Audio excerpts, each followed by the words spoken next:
За одоо оёдлоо бүгдээрээ хагалж эндүүдээ. За сая сэтэлгээг хийсэн байгаа. За энэний дээр бол мэдээж одоо ямар төрлийн цахилгаан байгаа гэдгээс хамаарат цахилгаан нь одоо бид эхлээд ойж бэлтгэсэн байж болно тийм ээ.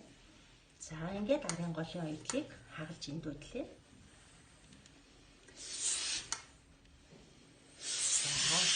За одоо бүгдээрээ онооны хэсгээ эндүүднэ. За онооны хэсэг эндүүдэхэд сая бүгдээрээ дотгошоо 1 см-ийг нугалж ойсон байгаа. За энэ нугалж ойсон оёдлоо бол ингээд доош нь үргэлжлүүлээ. Эндүүдээ хөвшүүлэх ёстой. Эндүүдээ хөвшүүлээ. За үүний дараа бид нар өнгөн талаас харахад арын голын оёдлын үргэлжил маань яг оноо болж орж ирэх ёстой байгаа гэдгийг маш сайн анхаарах хэрэгтэй.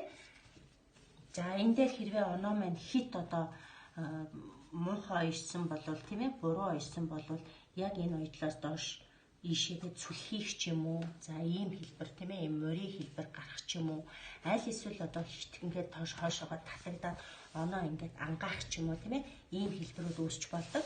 Тэгэхээр энд бол ерөөсөө ийм ангаах болон цүлхийх гэсэн хэлбэрүүд гарахгүйгээр яг одоо энэ арын голын оёдлоос доош онооны маань оёдол яг нэг ингээд шугам мэт гарсан байх ёстой гэдгийг анхаарах хэрэгтэй. За энд бол эцсийн бүтээгдэхүүний гүйцэтгэл бас их хамаардаг учраас онооны энэ хэсэг бол их анхаарал өгч эндүүдэх хэрэгтэй байнамаа.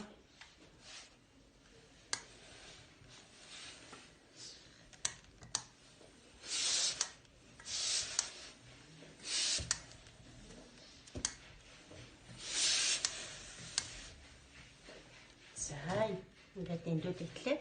За одоо бүгдээрээ энэ талаас нь харъя. За дотор талаасаа харахад бол бидний оноо маань ийм хэлбэртэй байна. За энэний дараа бид бол хормой бэлтгэх гэдэг хичээл дээр за онооны доод булан хэрхэн бэлтгэх вэ гэдэг хичээлийг үзнэ.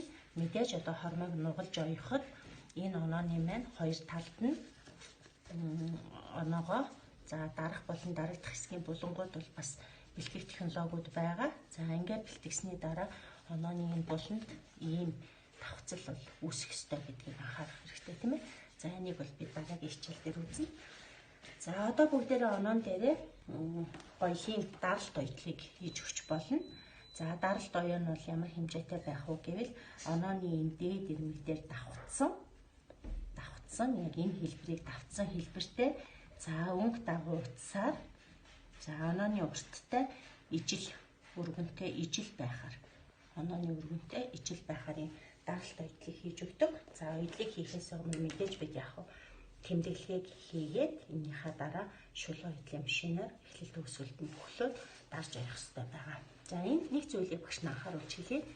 Хэрвээ юбг маань дотортой байх юм бол бид нар эхлээд доторыг орсны дараа саяны одоо ярьсан даралт оёг хийж өгөх хэрэгтэй. За юбгний дотор бол хид хидийн янзаар бэлтгэгдэж болдог.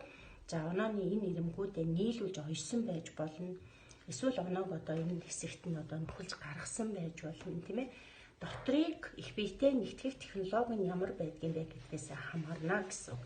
За ингээд дотор оёгдсны дараа нь бид нэр даралт оёг хийж өгөх хэрэгтэй байгаа гэдгийг анхаарах хэрэгтэй хүүхдүүд.